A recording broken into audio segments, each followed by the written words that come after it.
নমস্কার বন্ধুরা, আশা করছি আপনারা সবাই ভালো আছেন এবং সুস্থ আছেন। আমি রাখি, আমার চ্যানেলে সবাইকে জানাই অনেকটা স্বাগত। তো বন্ধুরা, আমরা প্রতিদিন সকাল থেকে রাত পর্যন্ত নানান কাজে ব্যস্ত থাকি। এইবার সেই কাজগুলোকে যদি একটু বুদ্ধি খাটিয়ে ছোট ছোট টিপসের মাধ্যমে করতে পারি, দেখবেন সেই কাজগুলো অনেকটা সহজ হয়ে যাবে, অনেকটা সময় বাঁচাতে পারবো। তাই আমি চলে এসেছি আমার প্রথম টিপসে বন্ধুরা, এখানে আছে লেবু। তো লেবু খাওয়ার পর এই যে লেবুর খোসা যেটা থেকে যায়, সেই খোসাটাকে আমরা কিন্তু কোনো কাজে লাগাই না। তো আজ এই লেবুর বাদ দেওয়া যে খোসাগুলোকে, এগুলোকে দিয়েই আমরা কাজে লাগিয়ে দেখাবো কি করতে পারি। দেখবেন বন্ধুরা, এই যে লেবুর খোসাগুলোকে আমরা কি করব, আমরা ডিটক্স ওয়াটার তৈরি করব। ডিটক্স ওয়াটার কি হয় কাজ, আমাদের যে ডায়েট প্ল্যান থাকে সেই ডায়েটটাকে আরও কিন্তু কার্যকরী করে তোলে, মানে হেলদি করে তোলে সেই ডায়েট প্ল্যানটাকে। এবার এই আমরা প্রথমে কি করব, লেবুর যে খোসাটা আমরা ফেলে দিচ্ছিলাম সেই খোসাগুলোকে কাঁচির সাহায্যে ছোট ছোট পিস করে কেটে নেব।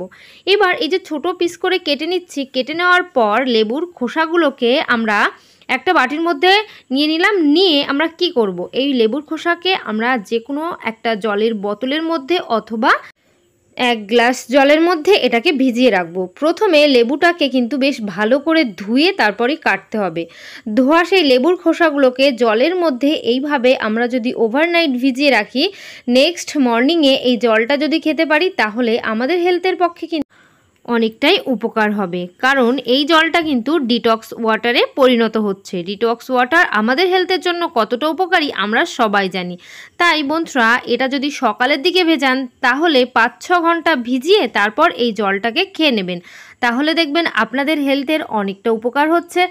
আর আমাদের শরীরে দেখবেন এই লেবুর রস আমাদের শরীরের ফ্যাটও কিন্তু কমিয়ে দেয়। সেই ফ্যাটটাকেও কিন্তু কম করার জন্য অনেকটা কার্যকরী এই ডিটক্স ওয়াটার। তো বন্ধুরা, আশা করছি আমার এই টিপসটা আপনাদের অনেকটা কাজে আসবে, অনেকটা ভালো লেগেছে। যদি খুব ভালো লাগে আমাকে একটু কমেন্ট করে জানিয়ে দেবেন। চলে এসেছি পরবর্তী টিপসে এখানে আছে লবণ। তো লবণের কৌটার মধ্যে আমরা কেন স্টিলের চামচ রাখবো না? তো সচরাচর অনেকেই দেখবেন লবণের কৌটার মধ্যে স্টিলের চামচ রেখে দেয়। সেটা কিন্তু একেবারে করা উচিত না। কারণ স্টিলের চামচ লবণের মধ্যে রাখলে বিষের কাজ হয়, মানে বিষক্রিয়া হয়। সেই স্টিলের চামচ আর লবণের মিশ্রণে এই চামচটা বিষাক্ত হয়ে যাচ্ছে। তো সেই লবণ খাওয়া আমাদের হেলথের পক্ষে খুবই সমস্যার কারণ। তো আমরা কি করব, লবণের এই কৌটার মধ্যে দেখবেন কাঠের অনেকটা চামচ পাওয়া যায় ছোট ছোট, অথবা প্লাস্টিকের চামচ পাওয়া যায়। দেখবেন আইসক্রিম খাওয়ার পর সেই যে চামচগুলো থাকে, সেই চামচগুলো আমরা ধুয়ে রেখে দিতে পারি, তখন আমরা লবণের মধ্যে সেটাকে ব্যবহার করতে পারি। আর এরকম ছোট ছোট প্লাস্টিকের যে চামচগুলো আছে সেই কৌটার মধ্যেই আসে, সেই সমস্ত চামচগুলো ব্যবহার করতে পারেন। তাহলে দেখবেন লবণের মধ্যে যে সমস্যা, স্টিলের চামচ রাখলে যে বিষাক্ত হয়ে যাচ্ছে, সেই সমস্যার মধ্যেই আমাদের পড়তে হবে না। তো বন্ধুরা, আশা করছি আমার এই টিপসটা আপনাদের অনেকটা কাজে আসবে। চলে এসেছি পরবর্তী টিপসে এখানে আছে ঘি। তো আমরা ঘি খেতে অনেক পছন্দ করি। ঘি কিন্তু আমাদের স্বাস্থ্যের পক্ষে অনেকটা উপকারী। তো বাজার থেকে যখন ঘি কিনে আনি, সেই ঘির ডেট এক্সপায়ারটা লেখা থাকে, মানে কবে এক্সপায়ার হচ্ছে সেটা আমরা জানতে পারি। কিন্তু আমরা অনেকেই দেখবেন বাড়িতে সর তুলে রেখে, মানে দুধের থেকে সর তুলে রেখে আমরা বাড়িতেই ঘিটা তৈরি করি। সেই বাড়ির ঘির কিন্তু ডেট এক্সপায়ারটা আমরা ব্যাপারটা জানি না, মানে বুঝতে পারি না কবে ডেট এক্সপায়ার হয়ে যাবে। তো আমরা কি করব, সেই ঘি যদি আমরা অনেকটা করে বানিয়ে রাখি, তখন 1 বছর পর্যন্ত আমরা খেতে পারি। তো সেই ঘিটাকে কিভাবে 1 বছরের জন্য আমরা ভালো রাখতে পারবো? তো তার জন্য কিচ্ছু করতে হবে না। বাড়িতে থাকা ছোট্ট একটা জিনিস, যেটা প্রত্যেকের ঘরে থাকে, সেই জিনিসের সাহায্যেই আমরা ঘিটাকে দীর্ঘদিন ধরে ভালো রাখতে পারবো। ঘির মধ্যে কোনো সমস্যা হবে না, কোনো জালি পড়বে না, এর মধ্যে কোনো ফাঙ্গাসও লাগবে না। দেখবেন ঘির যখনই ডেট এক্সপায়ার হয়ে যায়, অনেক সময় দেখবেন ওর মধ্যে মাকড়সার জাল হয়ে যাচ্ছে, অনেকটা সময় কি হয় আবার ফাঙ্গাস লেগে যায়। তো সেই সমস্ত সমস্যা কিছুই হবে না। নিয়ে নিতে হবে 1 চিমটি লবণ। হ্যাঁ বন্ধুরা, একেবারে 1 চিমটি লবণ আমরা যদি ঘির মধ্যে এইভাবে দিয়ে রাখতে পারি, তাহলে আমাদের ঘিটা অনেকটা দিন, 1 বছর পর্যন্ত ভালো থাকবে। কি করতে হবে, সপ্তাহে 1 দিন, মানে 1 সপ্তাহ বাদে বাদে অথবা 14-15 দিন বাদে বাদে ঘি দিয়ে মানে ঘির মধ্যে 1 চুটকি লবণ এভাবে ছড়িয়ে রাখবেন। আর চামচ দিয়ে কিন্তু এটা মিশিয়ে দেওয়ার কোনো প্রয়োজন হবে না। জাস্ট উপরে এই লবণগুলো ছড়িয়ে রাখবেন, তাহলেই কিন্তু হবে। সপ্তাহে একটা বার এইভাবে যদি রাখতে পারেন, ঘি দেখবেন 1 বছর পর্যন্ত যাবে, আপনাদের কোনো ডেট এক্সপায়ার হওয়ার সমস্যাই হবে না। আশা করছি এই টিপসটা আপনাদের অনেকটা কাজে আসবে। চলে এসেছি পরবর্তী টিপসে এখানে আছে গুঁড়ো সিঁদুর। তো সিঁদুর আমরা যখন প্রচুর গরম পড়ে, সেই গরমের দিনে সিঁদুর যখন কপালে পরি, দেখবেন সেই কপালের মধ্যে ঘামের কারণে সেই সিঁদুর কিন্তু চারিদিকে ছড়িয়ে ছিটিয়ে যায়। আবার অনেক সময় কি হয়, সেই আমরা সিঁদুর যখন পরি, যেহেতু ফ্যান চলে, ফ্যানের কারণে সেই গুঁড়োগুলো উড়েও যায়।